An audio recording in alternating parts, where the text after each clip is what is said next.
My name is Chris Janeskis. I'm the Associate Director for Review Management in the Center for Biologics at FDA. And my talk is going to cover, the material in the chapter related to the regulation of drugs and biological products in this course.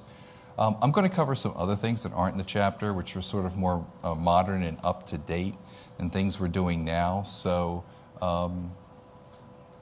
it's pretty straightforward what it covers and what it doesn't cover. So we have finally all centralized on a campus over at White Oak Silver Spring. It's about the size of a mid-sized university, about 10,000 or so individuals there periodically, and it's very nice corporate feel and look, if you will. It's the old Naval Research Laboratories. And it looks like this, and actually it's even a little bit bigger now.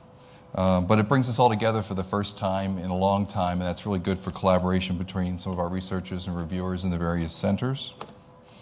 We're one of your sister centers, clearly, and we're stuck in this under the Health and Human Services. We're stuck here.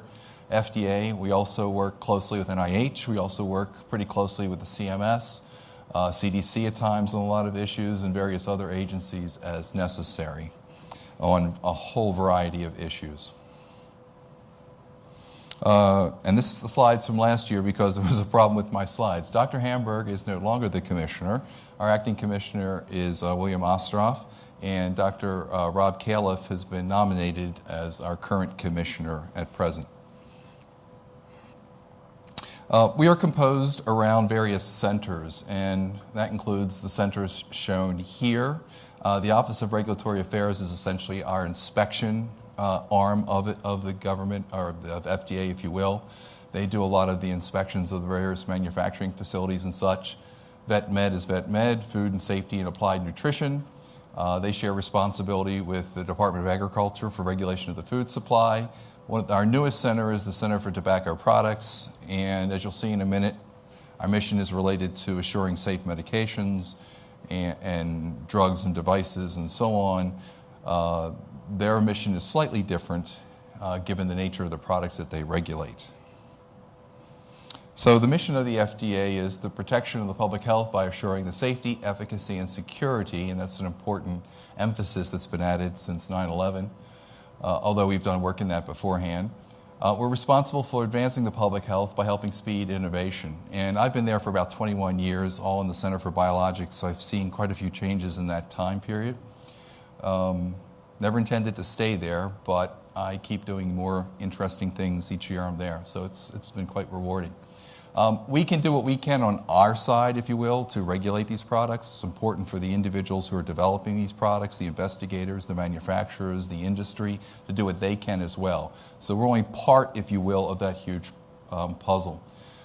Regulating the manufacturing, marketing, and distribution of tobacco products, and the important phrase here is to protect the public health and reduce tobacco use in minors. That's, if you will, the hook that allows the Center for Tobacco to perform its regulatory role. We also have a large role in counterterrorism, working really closely with BARDA and other agencies. There are clearly, in my center, a lot of vaccines, a lot of drugs, a lot of biologics that are important related to multiple counterterrorism potential vehicles.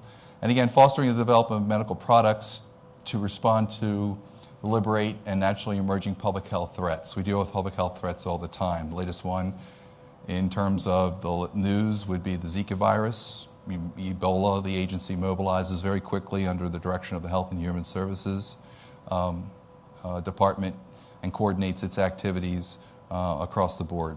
So we're always responding to emerging public health threats. Some make the news, like those do, and others aren't perhaps as prominent, but nevertheless are very important as well. These three centers, the Centers for Biologics, Center for Drugs, and Center for Devices, really form the medical products and regulate those three types of products that closely actually interact. One of the most important and interesting and challenging fields over the years is the development of combination products. Combination products are a mixture of either a biologic and a drug and a device, or a biologic and device. And these are clearly at the forefront of many therapies and modalities, and the interactions between the two, especially, for example, biologics and devices, are incredibly challenging. Unfortunately, but reality is that tragic events throughout the history of the regulation of public health in this country, especially as related to drugs, biologics, and devices, and this one focuses on drugs and biologics, is precipitated by tragedy. So some tragic events are shown here. What gave us the Biological Controls Act of 1902 had to do with contaminated horse serum. Tetanus anti-serum, if you will, was raised and administered in horses to produce the actual anti-serum for the product. And the horse, Jim, which was actually named Jim, was contaminated and resulted in the death from tetanus because the horse was contaminated in a variety of children across the country. That precipitated the Biological Control Act of 1902, which actually, in doing a search, is the second oldest biological or actually drug act in the world, at least in modern history. All kinds of worthless claims and dangerous patent medicines. There are tons of examples of that led to the Food and Drug Act of 1906, which required them to have some level of safety, not efficacy. There was a really tragic event in diethylene glycol contamination of the elixir sulfonilamide in 1936, which led to the Federal Food, Drug, and Cosmetic Act of 1938. And then again, there was the Cutter incidents where 260 children were contaminated with improperly inactivated Salk vaccine against polio. This actually created the Division of Biological Standards, which originally was housed in NIH, and it wasn't until many, many years later they actually joined and became under the Food and Drug Administration. So the Center for Biologics, until the last few years, was housed at NIH campus, really has its origins in the laboratories. Actually, they came out of NIH, whereas the drugs came from a whole series of laboratories and different legislative approaches.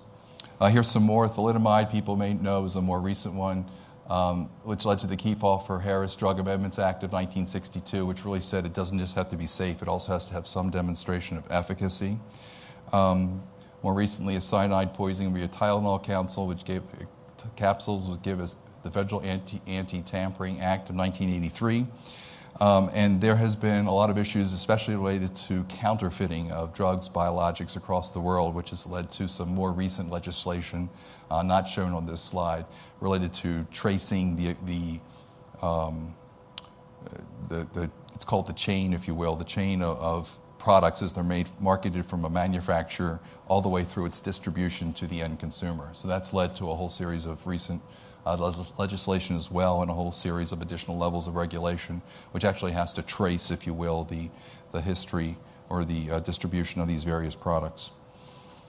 This is a very complex slide, which I can easily summarize by saying, and these are the various products, either a drug or a biologic, and these are some of the statutory and regulatory authorities that actually exist. I'm not sure, this chart may be in the chapter that was written by some folks in the Center for Biologics. The easiest way to think about this is to say that because the way the laws are written, all biologics are actually also considered drugs, so therefore they're covered by all the regulations for the most part that a biological product would have. In addition, there are some very specific legislation that actually covers biologics. And so here are a whole series of legislations, if you will, up here that cover the regulation of biologics. And basically, for the most part, with the exception of the generic drug statutes, all the statutes that fall under the cover drugs pretty much cover biologics. And the biologics uniquely have the Public Health Service Act, which again only covers biologics. So with the exception of those, most of the legislation covers both types of medical products, if you will. And I'll cover some of these in a little bit more detail. One of the more recent legislation that was passed was the Biological Price Competition and Innovation Act of 2010. And what that really gave us is a pathway known as biosimilars. So for many years, we had the legislation that allowed for the generic equivalents of drugs. So drugs are normally produced by new manufacturers. They go through certain patent protections and so on, which we really don't get that much involved with.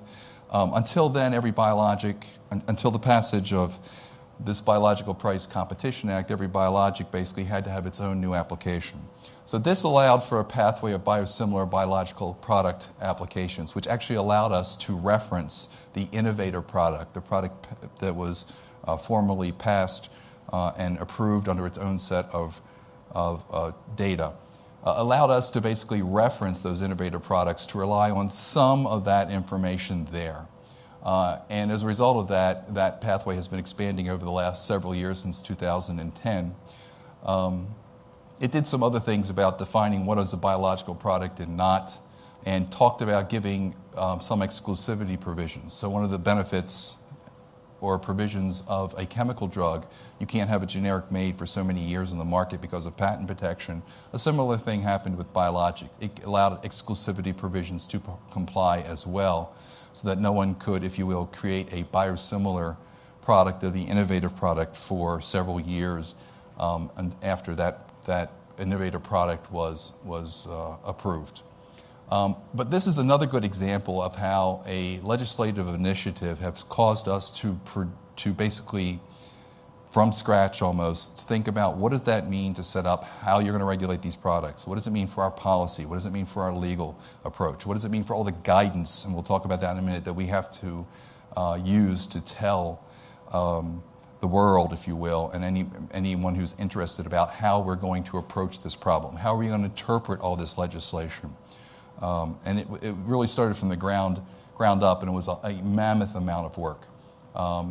There are many, many products now following the biosimilar pathway for those products, those innovator products that are no longer covered by patents. And to date, I believe only one has been actually approved for marketing authorization. Since actually, it's been 23 and a half, approximately 23 years, we have used something called user fees. User fees are a approach used in several government agencies, whereas certain people pay fees. In response, they get what's known as a fee for service. So the first user fee that we had was not actually shown here, is PDUFA, Prescription Drug User Fee Act. So in 2012, we approved the 5th version of PDUFA. And we have these for devices. In 2012, it was medical device user fees. We just had the first round of generic drug user fees or biosimilar user fees, and so on and so forth. We're actually, every 5 years, these go up for renegotiation, and the FDA and industry sits down and negotiates these with input from various consumer groups and other things. So again, what it does is it requires certain services are covered by fees, and other services are not,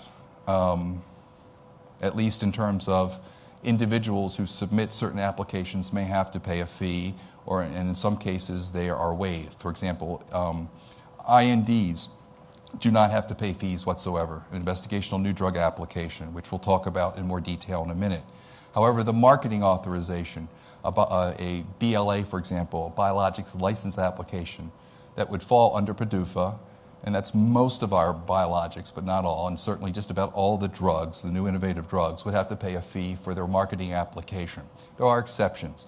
There are exceptions for things like government institutions who actually put these forward. If you have a true orphan product, you don't have to pay the fee. If you're a small business, you can actually get a waiver. So there are exclusions built into the law that tell which companies and which circumstances have to pay those fees. But those fees from PDUFA and MDUFMA really fund a lot of our programs. So those fees would be used to pay for reviewers who work on INDs or work on other post-approval kinds of things. So it's actually been revolutionary. What this gave us 20-some years ago is a lot more predictability. It gave us funding to expand the amount of reviewers that FDA needed and inspectors and everything else. Right now, it covers roughly about, at least for PDUFA, it covers about half of our operating expenses, give or take. So it's a substantial portion of our revenue, and it gives predictability, and they're very structured, and it allowed more formalized meetings to occur, and so on and so forth. So they're very, very involved, but it actually gave us a lot of foundation and structure. And as I said, we're doing the 6th version, the 4th version, the 2nd, and the 2nd version of these as we speak. So here is one example, a simplified product life cycle, if you will. There's one in the book chapter which we'll talk about later, but this is just a very simple one, and I think hopefully most people should be familiar with this. There's some kind of discovery, often called a preclinical phase, and we call it a pre-IND or pre-investigational new drug application. That would be the first experience you may have with FDA. I'll come back to that in a second. Then we go through clinical development, which traditionally is known through several phases, phase 1 through phase 3. We have what is called a marketing authorization, a biological license application that you would submit, and if approved, would allow you to market that drug as an or biologic as an approved drug. Again, BLAs are for biologics, NDAs are new drug applications, the same thing. Then we have a large post-approval issue where we continue to regulate and interact with the companies for lots of changes. Most of the discovery in preclinical is pretty much done in a company's or an investigator's sphere, if you will. We have abilities to have meetings throughout these entire process and interactions. So you can request, for example, a pre-IND. And that would mean you would come in and request a meeting for pre-IND. These are the issues I wish to talk about, so on and so forth. And it's actually, the various meetings and such are classified. We have to give you a meeting within so many months and so on and so forth, and you have to provide us with packages and so on and so forth. But pre-INDs are useful, especially for novel products or products that are very challenging, new regulatory things that we have seen that we haven't had to address. That happens a lot in biologics, actually. So you would request a pre-IND meeting. So we have a new gene therapy product, and we're really not sure what's the appropriate pharmacology or toxicology model that we need to follow. So that may be a subject of a pre-IND meeting. Or, we have these other types of cellular products. How are we really going to determine the potency or biological activity? So those types of meetings are typically held at a pre-IND level.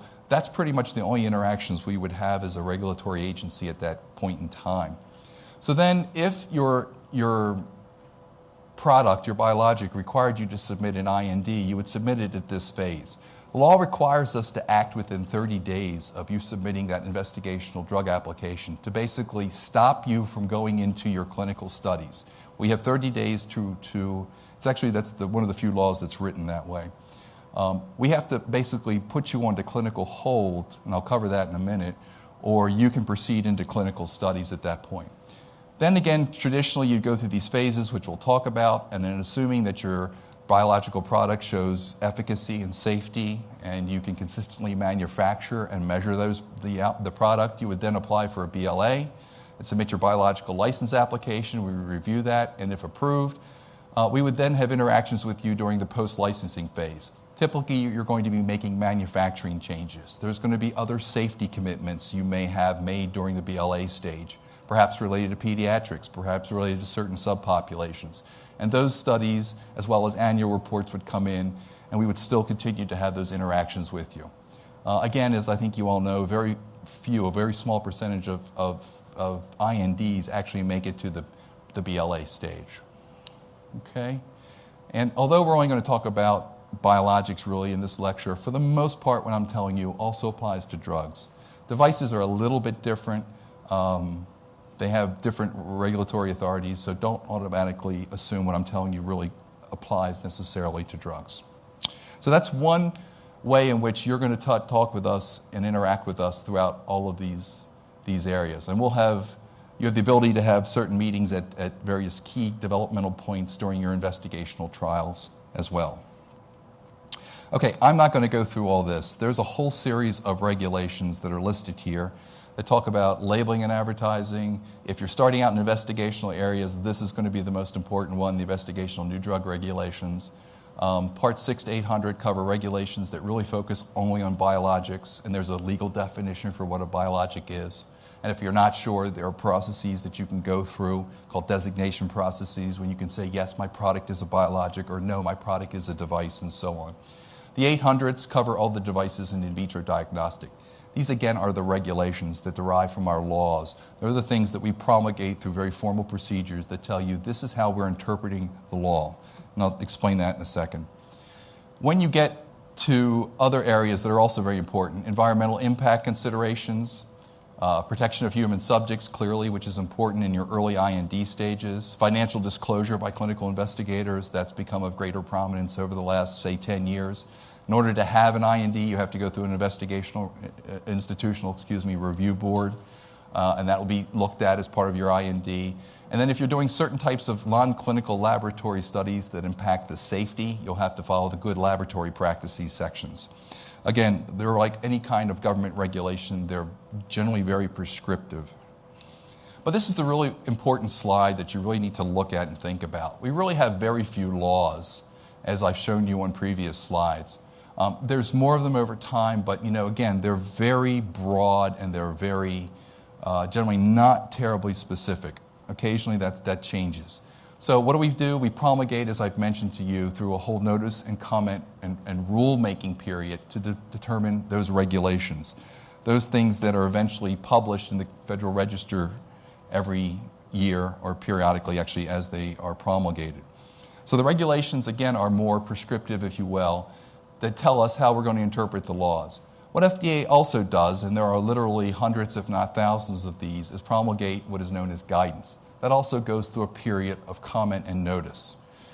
The guidance, regulations are, this is the law, and you of course have to follow the law. The regulations follow from the laws, and again, you also generally need to follow those with rare exceptions. The guidance pretty much describes to anyone who's interested, this is our current thinking on how you can comply with those regulations and law.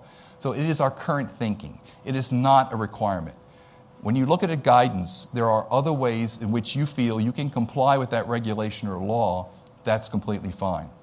The guidance does bind FDA in that if that guidance is applicable and we tell you here's a way you can approach this situation or this problem and you follow that, then we have to say that's acceptable. The only exception would be, again, if there's a safety issue or some type of it's not scientifically valid, or what we're saying there really doesn't belong to your particular product or class of product.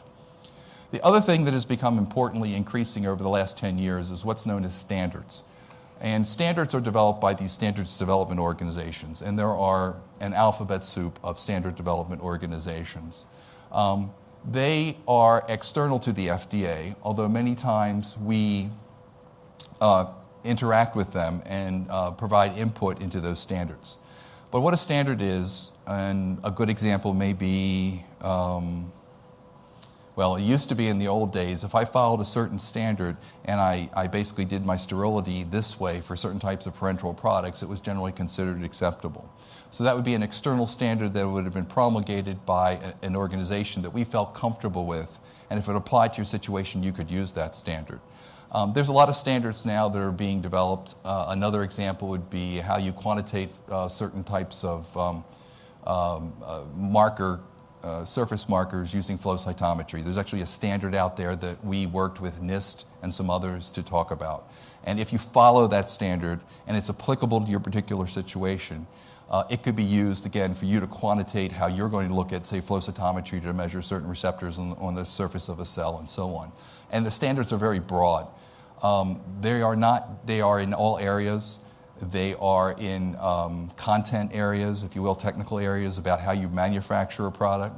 There are also clinical standards, and as I'll talk about at the end, there are also standards now that you have to follow in order to submit submissions electronically. So these are very useful for us. And in the medical products area, the drugs and the biologics, we've typically have been using these more and more over the years. Lastly, there are internal to the agency our various policies and our precedents. So our policies, a lot of these may relate to process. There are SOPPs. Those are publicly available for the most part as well. So if you really want to see how your application is going to be addressed, or you file for a meeting and you want to know what's going to happen to that, it details pretty clearly how we're going to handle your request for a meeting and so on and so forth. The precedents that relate to how we're going to handle your particular product when there's an issue related to, let's say, again, potency. How do I determine potency for this subset of a cell? That's going to be harder to find. You may see it in some of the reviews. So the reviews of a BLA or a marketing application are posted and they're freely available. But you won't find a listing of all of the precedents that FDA has used in making its determinations. Sometimes you will, for example, in a public advisory committee, they may be discussed there, but in a lot of cases you won't see that.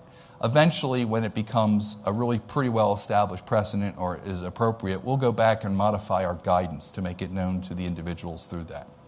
So again, guidance is a good suggestion about how you can comply with the laws and the regulations. Standards may also be a way in which you can comply with the guidance and regulations. Policies and precedents are more internal, but again, you can see it. And the thing that's really critical too is to look at what this law says, what's the current science saying, and what's the risk. There's been a greater emphasis over the last several years on risk and the public communication of risk to a product, risk to the patients, risk to subpopulations of patients. We deal at CBER, the Center for Biologics, with things that are literally in the laboratories and in a few months later are in the clinic. So we are right at the cusp of science and what's known and what's a lot of times unknown. So how we get to use all these three things is very important. And a lot of this is public. There are often advisory committees that are public where they'll discuss a series of issues and how we're going to approach, years ago, stem cells, or how we want to approach mitochondrial transfer, for example, and things of that nature. So it's important, and it's important that you look at the individual science and the risk of each product or class of products that is coming across the board to make those determinations. This covers what I just said. I'm not going to go through it. Again, it's our recommendations. We follow a process known as good guidance, which allows for public comment. You can find any of these on the various websites as they come through. So what's an IND? So again, an IND is the first thing you're going to file, and it's a drug or biological used in the clinical investigation. Does not apply to use of an approved product under the practice of medicine. That can get a little dicey at times, what is and what is not. You are exempt from all the pre-marketing requirements, and therefore, if you have an IND, you can ship it lawfully in interstate commerce. That's actually the legal hook we use. Anything that goes in interstate commerce, or anything that's used in the manufacture of your investigational new drug in interstate commerce gives us our regulatory authority. So basically, you file an IND. This is just a cover page, which actually is too old and has actually all been changed. If you're not sure whether your use of that particular biologic falls under an IND or not, you can have a discussion with us and we can give you our opinion as to whether it does or does not. This talks about good clinical practices. There are a series of guidances which have been harmonized across the three regions of Europe, Japan, and the US. And that's called the International Conference for Harmonization. They are basically our guidances as well. We adopt those guidances, as does the EU and Japan, so that if you're going to conduct a clinical study, at least at the level of this guidance, we pretty much will follow the same approach. And it talks all about various things related to clinical trials, what major things should be in an IND, what your investigator's brochure should look like, and so on. So I suggest you may want to look at those if you're really getting into clinical trials. Those are the major elements that you need to look at. Subpart B talks about, these are the regulations, and it talks about all the things up here, which I'm going to cover in detail a little bit more. What has to be in one. There are tons of guidances out there that really tell you what you need to provide in that, related to the pharm tox, related to what your clinical studies, related to your investigator's brochure, and so on, and we'll cover these in just a few minutes. So a phase 1 study, traditionally, and tradition is often changing a lot these days with greater emphasis on orphan products where there are really small numbers of patients, and because we have unmet medical needs for drugs and biologics. So this classic way of developing things is not necessarily the same. They may be accelerated or the various phases may be combined. So if you want to take something away from this course, that's sort of what we're seeing in many areas. But typically and traditionally, a phase 1 study will be a very small number of subjects, 50 or less, maybe a little bit more. The real focus here is on safety. Is it tolerable? And the secondary premise is, do you get any evidence of activity or efficacy? And if you do, great. And you may be also doing something about dose escalation, which is harder to do and sometimes for a biologic, where you're exerting a biological effect as to a drug, but not always. If you successfully navigate those studies, you may have a phase 2 studies, which again may be a couple hundred subjects, maybe more. Always, again, you're going to focus on safety throughout your clinical development, but you're also now going to be looking for some evidence of efficacy. Is it working and still being safe? Again, you may still doing some more dose escalation, and you're trying to really start to figure out what am I looking for, what kind of activity, how am I assessing that activity, and so on. Phase 3, again, is often used to be called the pivotal studies, if you will, because they really are going to form your basis for your marketing application. And how these are designed really depend upon all the things listed here. They're going to hopefully confirm your clinical benefit, expand the knowledge of safety, really define the benefit-risk relationship, and give some sense of labeling, because labeling is very critical to that product for multiple reasons. Pivotal safety and efficacy studies really form the basis for the marketing application. And again, the general principles here is that you are always assuring the safety and the rights of the subjects, which is why we're requiring institutional review boards, which is why we're going to look at your investigator's brochure, which is why you're going to file an annual report related, or in the case of immediate concerns related to safety or adverse events, you're going to follow those more immediately. That's always our premise. And again, phase 2 and 3 is that the quality of the scientific data is adequate to permit an evaluation of the drug's effectiveness and safety. So as you'll see in a minute, we often will put studies, usually phase 1 and 2 studies, and occasionally a phase 3 studies, on hold, which means you can't proceed in the study until you adequately address the issues we're raising for safety reasons. It's rare that we put something on for the trial would not be adequate to assess the efficacy of that product. Occasionally it does happen, but it can. So what would be the grounds for putting a study on phase 1? They're all listed here. I'm not going to go through them, but they're pretty straightforward. It's an unreasonable and significant risk of injury or illness. So in other words, if you can think about it being a risk-benefit almost. The clinical investigations are not qualified by scientific training and experience. In other words, you really want to try something that has no scientific basis for the effect that you think it's going to have.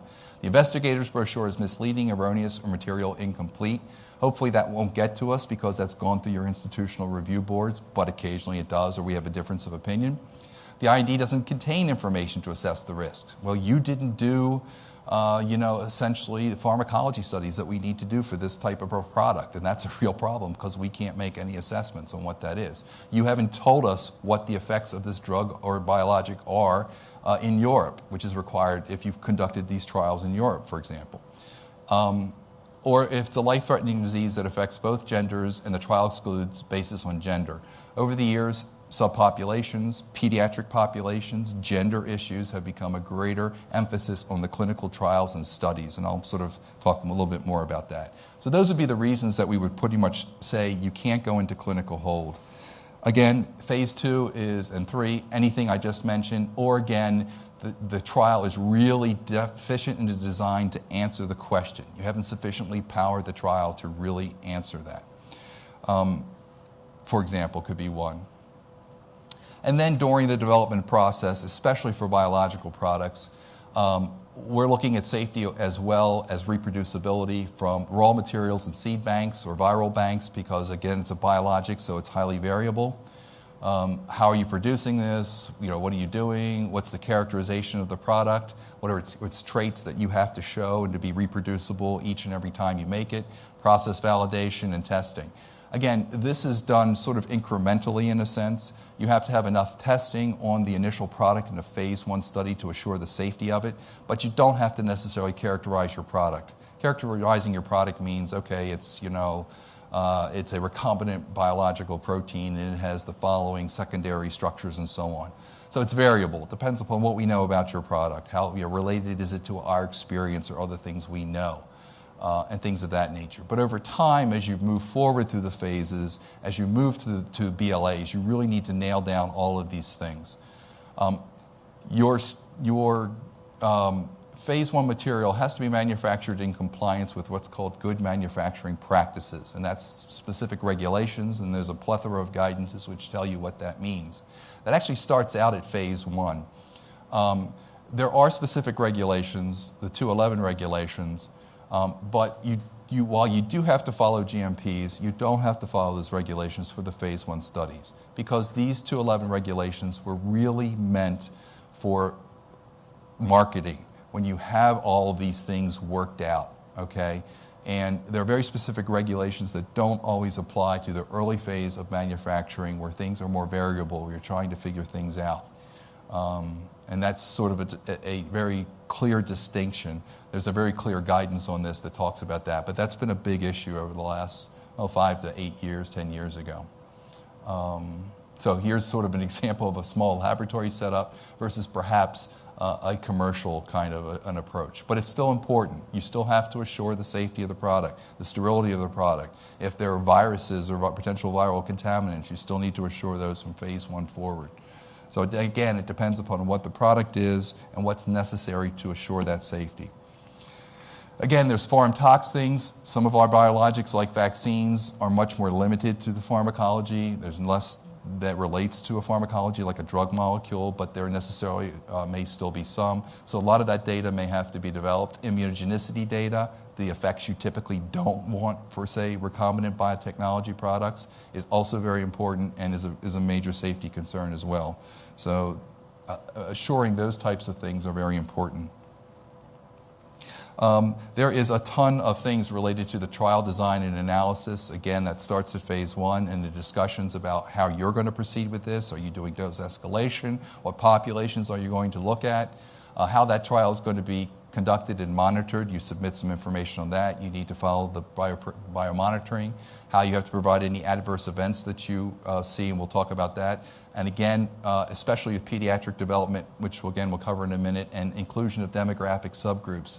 In particular, the pediatric development demographic subgroups are of greater concern recently, and looking again at what is your product, what is it intending to treat, could it be used in a pediatric population, could it be used in other demographic subgroups, is it, is your trial representative of a population that would be used in those products would be used in. Good clinical practices are covered here. I'm not going to go through this, but this talks to you about some of the various key things that need to be in terms of protecting, again, the rights of the subjects.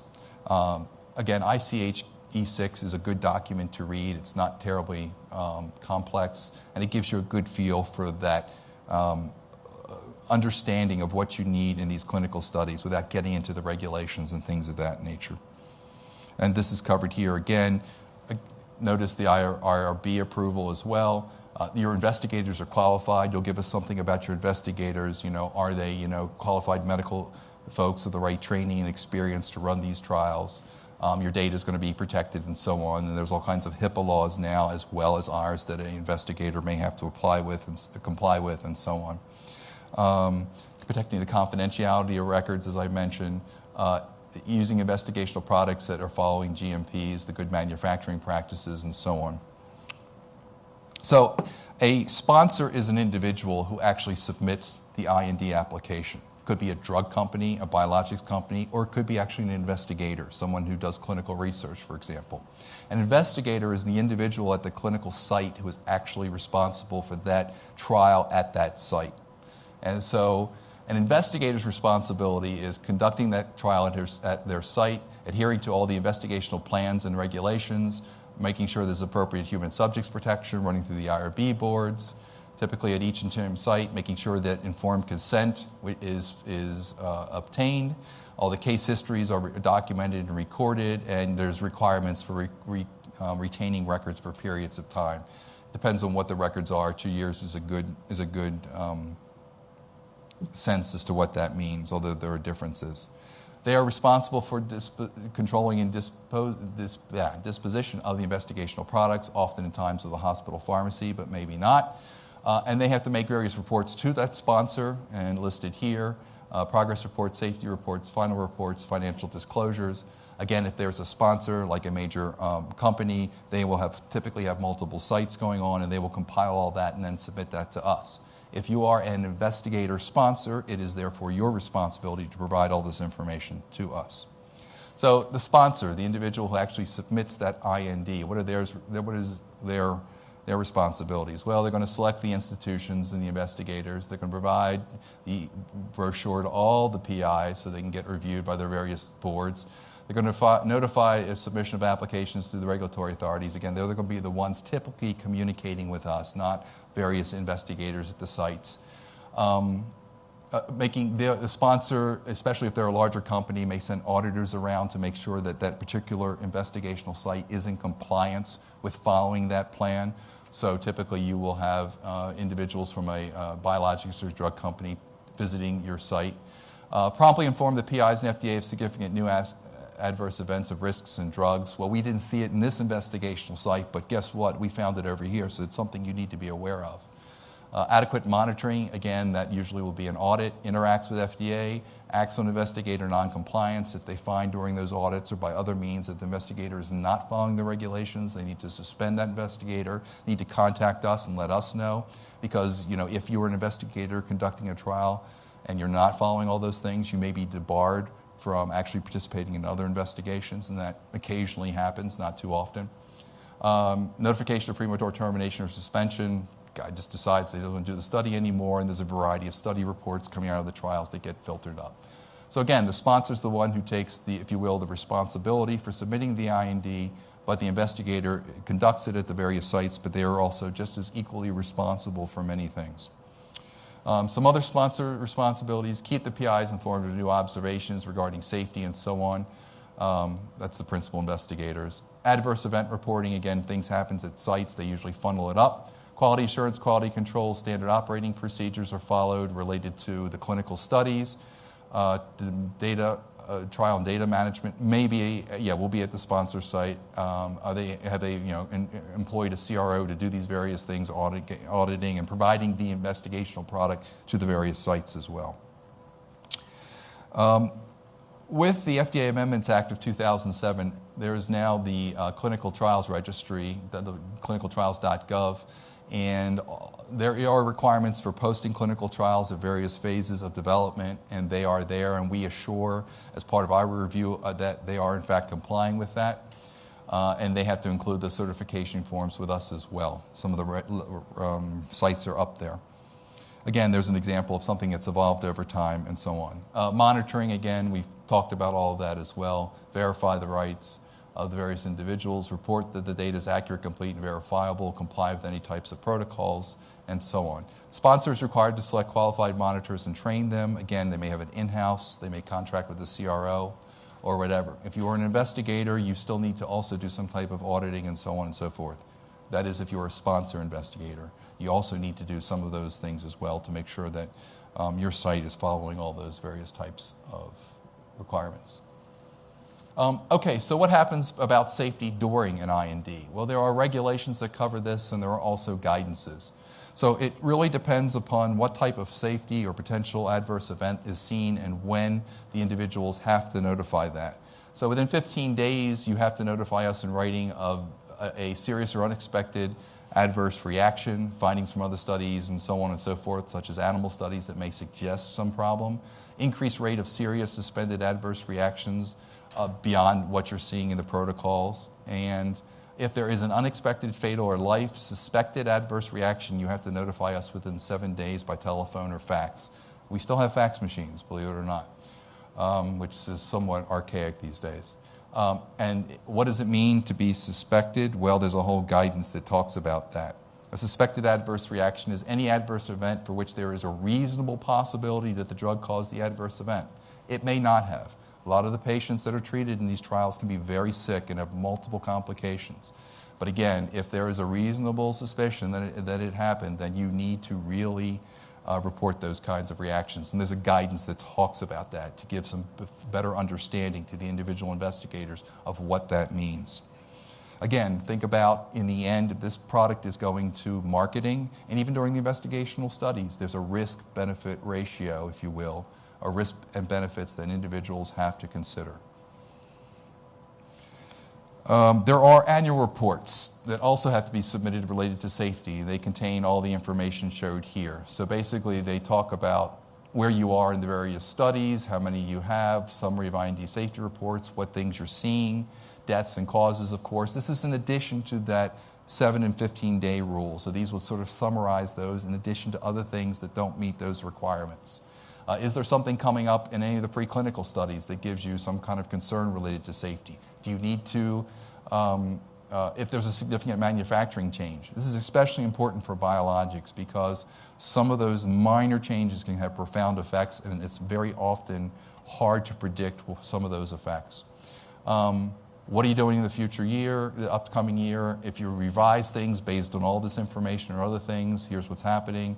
Is there anything else going in Europe? Are you running a trial in Europe at the same time? Well, if so, you are obligated to tell us what's going on there, if you know about it, of course, and you're part of that study and so on. There is a guidance which relates to expedited reports and talks about those, and I'm not sure why I had this up here. And then there's annual reports or other informational amendments that you need to provide related for safety. Again, go back to the purpose of a phase 1 and 2 and 3 study: safety, safety, safety. There is a whole thing about protection of human subjects. There are specific regulations that talks about what is an institutional review board, a board committee or other group formally designed by an institution to review biomedical research involving humans as subjects to approve the initiation and conduct of periodic review. And there's some regulations that says how this board has to be constituted and so on and so forth. So it's all given the appearance that it's the appearance and actually the effect that it will be an impartial board who is correctly composed of individuals who can assess the risks and various other things related to your particular study as well. Again, it's intended to protect the rights and welfare of human subjects involved in any of these types of studies. Again, these are some of the things that are covered there under the specific regulations. Again, more specifics: 5 members with backgrounds, informed consent. You may have an ethicist in addition to clinicians and nurse practitioners or nurses. It's a multidisciplinary board typically. It has to meet in certain periods of time. Again, it has to make sure that there are specific protections which have been increased over the last 5 to 8, 9, 10 years actually for children. Again, they have to keep records and so on and so forth for retention. Informed consent, there are some very specific things you have to have in that informed consent. That's the piece of paper you're going to hand somebody, or actually these days most of them are electronic, that says, here's what I'm getting myself into. So there's a whole series of risks, benefits, alternative procedures or treatments. All these things have to be in that informed consent and written or explained at a level in which those individuals can in fact understand. Or if it's a pediatric patient, their guardians or parents need to understand as well. It's very rare that we ever have an IND without an informed consent. There are occasionally a couple, but they're really, really rare. And they're in such situations, for example, the patient is unconscious, but even in that situation, it has to be under certain very tightly controlled circumstances, like a life or death situation where sometimes informed consent is not required. It's extremely rare and requires a whole level of additional review within the agency. Children, there are a whole series of things related to protecting children, and some of those are listed here. Again, it's sort of an extension, if you will, of the basic rights and protections afforded to anyone in a clinical study as well. The PREA Act, Pediatric Research Equity Act of 2007, and the FDASIA of 2012 provided a whole new host of requirements for pediatric studies. And without getting into a ton of detail, basically what it said is that you really need to submit a plan for assessing pediatrics within 60 days at your end of phase 2 study. That's right. So once you get to your end of the phase 2 study, within 60 days, you need to submit to us a plan for that pediatric assessment, how you're going to do that. Or you can request a waiver, or you can request a deferral. And that depends upon many things. Sometimes it goes through a whole internal review board at FDA, and it's discussed about when it's appropriate to waive some of these studies and when it's appropriate to defer these studies to a later time period. So a example of a waiver may be, there's no way this drug or this biologic is going to be used in children, even off-label, because off-label gets into this. So that would be an example where it's going to be waived. A deferral may be, well, we really still haven't determined, well, there's a lot of things that go into a waiver, so it's I don't want to summarize that. But there are abilities to waive or defer the timing of when you do these pediatric studies. If you haven't gotten your pediatric studies waived or deferred or submitted those, it can be a reason to refuse to file your marketing application, which means we don't look at it. So it's extremely important, and it's taken very seriously. Bioresearch monitoring. We have a whole group of individuals who go out and look at the various types of studies to verify the integrity of the data submitted to the FDA and INDs or BLAs and so on and so forth. So they make sure, in addition to whatever auditors the sponsors may have, we have our own investigators who periodically will go around and look at various types of clinical studies and so on and so forth. It gets a thorough, every BLA or NDA that comes in for marketing gets a thorough bioresearch monitoring review, because again, how you collect the patient case report forms, all the information that you have is basically the underpinnings of the data that you're submitting to us to say that this product is both safe and efficacious. So it's if you will, it's very, very important. So expanded access, and this has received some press in the last couple years related to the fact that FDA was not necessarily making it as easy as it could be for individual clinicians to use products in IND in an emergency situation. So that's despite the fact that if you look at the public available data, we approve 99% of all requests for expanded access and INDs for both drugs and biologics. But it wasn't necessarily the most facile system for a clinician who wasn't familiar with his approach. So we've overhauled that system. We have a really quick and easy entry portal, if you will, for clinicians. Most of the approvals for this, once the information is collected, is done by phone. That's how fast these are and how critical these are. And they're followed up with paperwork that the submitting clinician would file later. But they're done literally within pretty much hours, unless there's a reason not to. But we've actually facilitated even the paper process to make it easier for clinicians to use this expanded access. Again, it's going to be in a situation where there are usually INDs that are out there on files. We know and understand some of the safety and the risks of it. It's going to be in a serious life-threatening condition. There's no alternative. The benefits justify the risks. It's not going to really interfere with ongoing trials in a substantial manner. Typically, these are individual patients. In some cases, we have other ways where they may be set up on a recurring basis for large, mid-sized populations, or even known as a treatment IND, where you're going to do this for a large number of patients, perhaps while the drug is undergoing its marketing review. And for some products, for some types of products in investigation, you can actually now file for cost recovery. In other words, you can the manufacturer, if you will, can recover the cost of actually manufacturing the product, and there's a whole process for obtaining cost recovery for these types of products. This is another way of looking at the drug and biological product life cycle. It's a textbook that is out of your, textbook. It's a table or chart in the textbook. So this looks at the various phases. Here's, again, that discovery preclinical assessment. Here's the clinical research and development phases. Here's your marketing, your applications, your BLAs, and there's your post-marketing. And this shows in here some of the available meetings and other types of opportunities that you can use to develop your product. I'll cover these in a minute. These are things that have come up in the last 15, 10, even 5 years. One is even not on here. Opportunities you can use that can help you accelerate the product development and approval. So there's a whole series of meetings that go on. Again, the pre-IND meetings, there's a lot of IND meetings that happen, the end of phase 2, which is very critical, maybe end of phase 1 as well. A pre-BLA, you have a meeting before you're going to submit your BLA to resolve certain issues. And again, there's monitoring, adverse event reportings, continual inspections over a period of time, and so forth. These I'm going to talk about in just a second.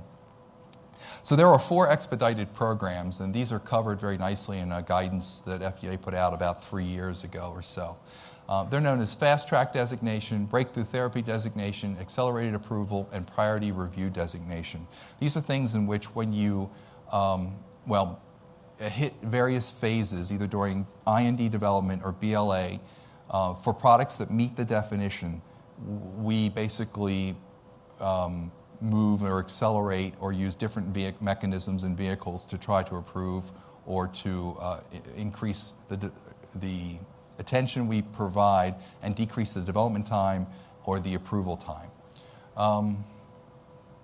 Basically, breakthrough therapy designation is the most recent one and is really appropriate mostly when you're in your IND phase. And we'll cover that in a second. Accelerated approval is something that we typically do during or can do if your product meets the definition during the BLA or marketing phase, as is priority review designation. Again, that's during a marketing, and fast track also. So these first two can be used mostly during the IND phase, and these last two really relate to when you're in the marketing application arena. So fast track, what does that mean? You apply for these through the FDA, and we say yes or no, and you have, of course, rights to appeal any of these decisions that we make. If your product is a serious condition and the non-clinical or clinical data demonstrate the potential to address an unmet medical need, it gives us abilities and you abilities to expedite the development and review. And it also allows you, when you get to marketing, when you're in phase 3 studies, to submit all the information that you have to submit to us for that marketing application, that BLA, in a rolling review.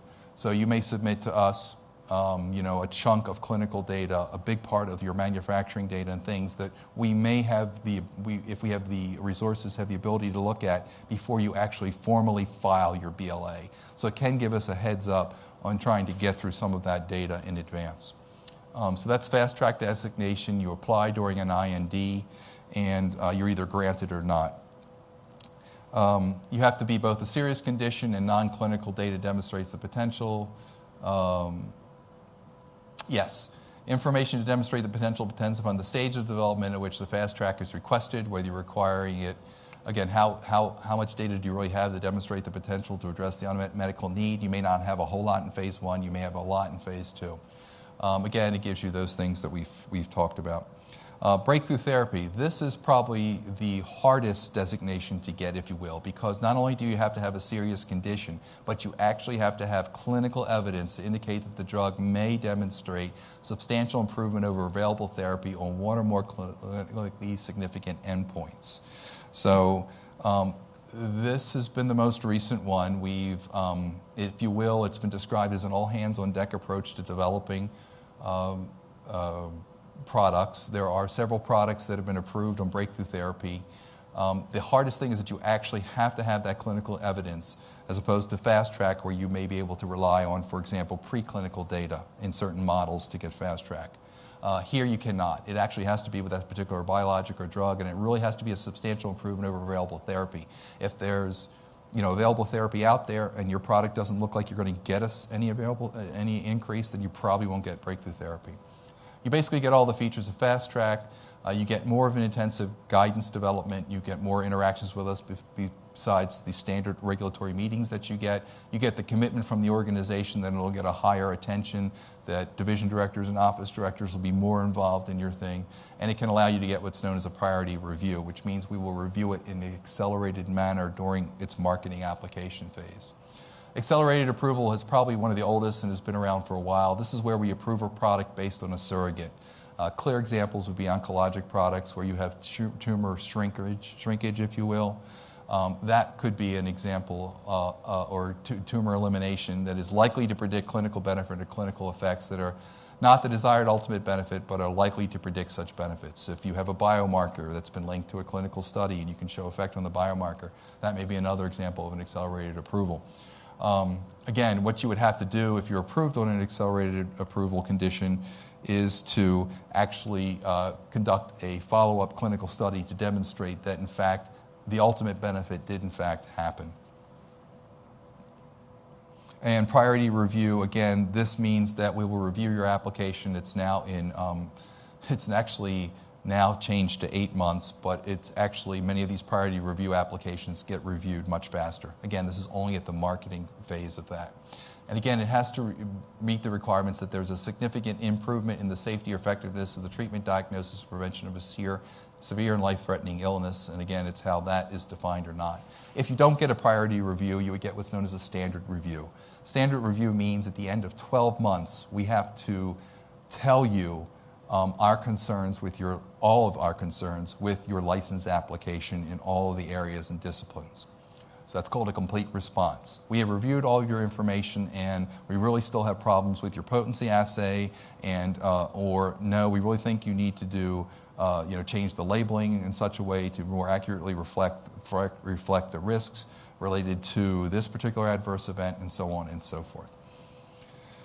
Orphan drugs are another area. Biologics have had orphan drugs for many, many years, but they have boomed and expanded tremendously over the last, 8 or 7 years. An orphan drug is no current therapy exists or product will significantly improve the current therapy is how an orphan drug is defined.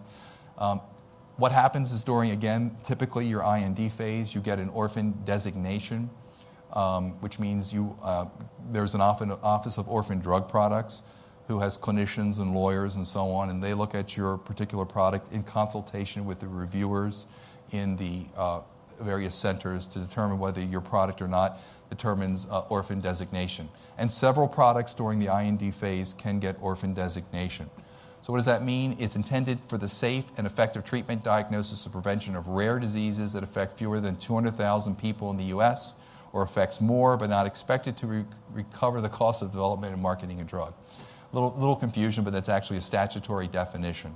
So it has to be set up in such a way that it's a very small population of individuals and meets these. Several products that may be competing in the marketplace may receive orphan designation. However, once they are approved, the first product that is there gets what's known as orphan exclusivity.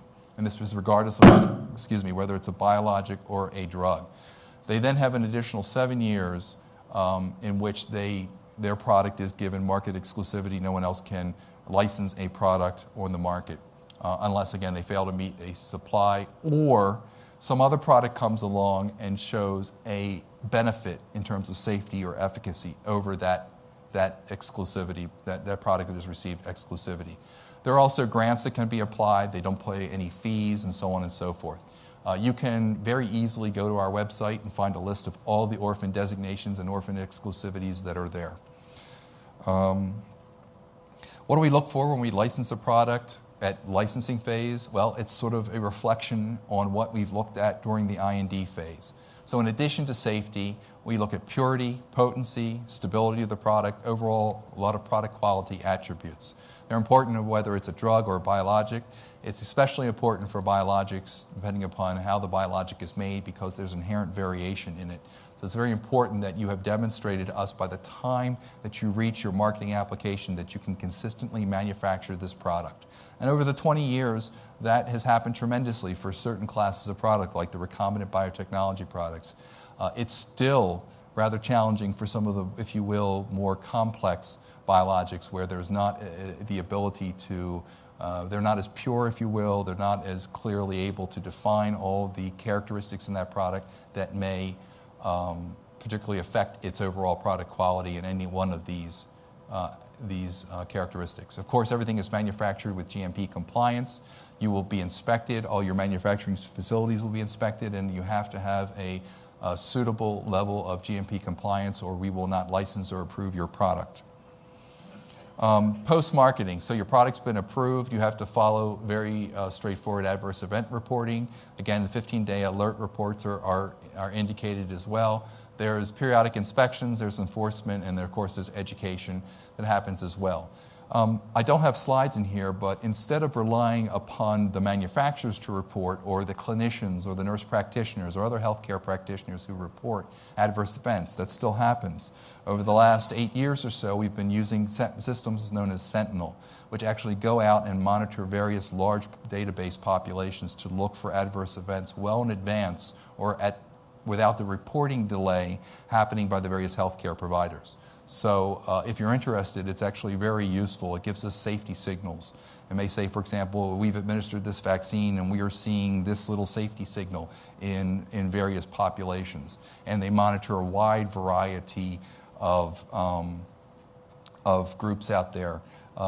So certain insurers provide their public records or their records to us that are masked. Certain, Indian Health Service provides their records. Certain armed forces provide the records. Certain public health agencies provide records to us. So using the whole Sentinel approach has actually been revolutionary in identifying potential signals that may come up that requires, further attention or evaluation, or actually detecting things that may eventually be deleterious.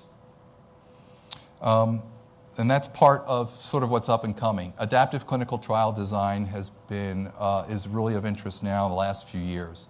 They are incredibly labor intensive. What does that mean? It means you have the flexibility in how you design your trial based upon what various factors and responses you see. It includes things like Bayesian statistics as well. They're very complex because it requires a lot of time, a lot of interactions with the sponsors to figure out what are all the potential permutations and things of that nature.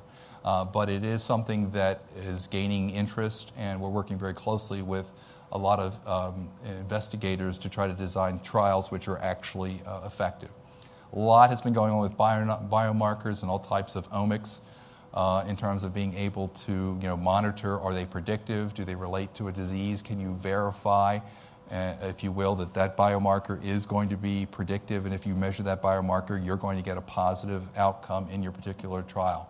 Again, as I've mentioned, demographic subgroups, all of our reviews that are written by reviewers to have a demographic section as well, both in our statistics as well as our clinical reviews. So you'll see a discussion of demographic subgroups that were included in all the clinical trials. Big data is becoming very, very important. One example is a Sentinel, how we monitor the various databases that are out there by agreement to see are there safety signals, but there are other things. Structured data. So I mentioned earlier to use standards. Standards are not just related to specific disciplines, if you will, like how do I measure a marker on a surface of a cell using flow cytometry. We are moving as part of a government initiative and an FDA initiative to get all of our information in electronically.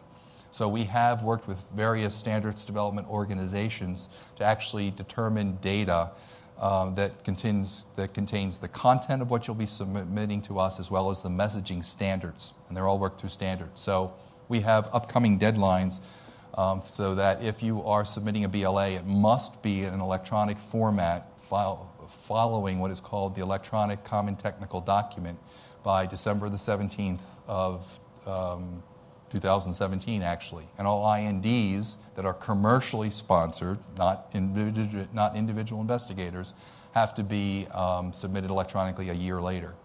We get a lot of our adverse event reporting electronically. We're moving towards making sure that all of that will be electronic in the future. The other thing is, and having all of the data that you provide to us, the clinical data, and now even the quality or the manufacturing data electronically allows us to put this into databases and allows us to go and look at various types of disease states or diseases and things of that, and treatment modalities. So all that data is structured, allows us more easily to look at that and draw comparisons and determine if there are safety concerns, or how do you evaluate, can we use that to evaluate the overall risk and such. We don't use that data to rely upon approval of the product. So when you submit your biological license application or your NDA application, it has to stand on its face. In other words, you have to provide all the information that you need to assure us of the safety, purity, potency, and efficacy of that data. The biosimilars laws do allow us to rely on some of that information in the innovator, but only some of it into a very limited amount.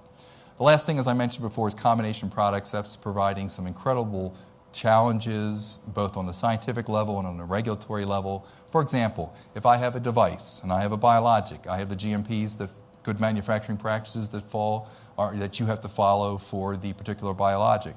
If I also have them for the device, I have a different set of GMPs that I have to follow. Sometimes they are complementary, sometimes they're identical, and sometimes they're different. So as a manufacturer, I need to figure out what series of, how can I fulfill both sets of regulations and guidances and such by coming up with a system that works for me. So it's very challenging just on that level, but also on the scientific level, the interactions between certain types of cells and, if you will, matrices, for example, in some cases, is very, very complex. And we do, therefore, a lot of reviews with our sister center, the Center for Devices, as well, because there's a device component and there's a biological component. So we then, therefore, do a lot of combination product reviews as well. Again, these are the standards I've mentioned. There's a whole life cycle to these. These are some of the ones that we are using for some of the clinical content and messaging. One is called SDTM, Standards Development and Technology Modeling. Sorry, Study Data Tabulation Model, forgot that. Standardized standards for exchange of non-clinical data, that's another one you're using. Analysis data model. These are being used for preclinical work as well that's coming in, all the various animal studies or cellular-based studies that would be done. Our adverse event reporting is coming in these formats as well. So even starting at the beginning all the way through, you have to think about what's going to be happening in a couple of years, how can I collect my clinical data so it's going to be compliant with the upcoming regulations and so on and so forth. But again, these are widely known models. They're used across the industry. In many cases, they're international. So it's not like, if I am a larger manufacturer, I don't have to comply with a different set of rules and requirements in the various countries. I may, but hopefully they'll be limited. And if we can agree that we're all using these types of standards, that can help to facilitate both drug and biological development. This just goes through and talks about some of those electronic requirements. It all comes out of this FDASIA statute, one of our regulations passed a few years ago. And again, how they have to submit and how we've provided guidances to tell them how you can submit all this information electronically. And it's just a highlighted, this is an example of there's a whole implementation guidance, there's all kinds of submissions.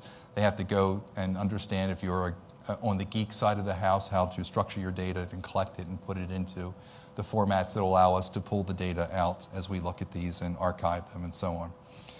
There's more than enough information. This is a real quick snapshot. Thank you for running over and allowing me to run over and being late. There's just a ton of stuff out there. Just go to the FDA and start looking at it. I don't have my contact information up here. There's a good reason for that. No, I don't have my contact information up here. But the bottom line is you're better off going to the division or the group who's going to review your IND if you have a specific clinical question. And there are folks in each center called ombudsmen who you can clearly call to say, hey, I've got this particular molecule. Who's going to review my molecule? And they will pretty much most likely be able to tell you, you're probably going to go to this group. So you may go for the Center for Drugs. You may go to the Center for Biologics. And sometimes it's really clear. Sometimes it's very confusing. So the ombuds persons in each center can really help to direct you to where you got to go. And the best thing then is to find out that review group, usually a review division or a review branch, and to really start your discussions with them. Because frankly, they're the ones who are most likely going to be looking at your material. And so the guidance that you get, the understanding of your molecule is really important to start from the beginning forward. Okay, that's it. Thanks, you've been very patient. Have a good, safe drive home.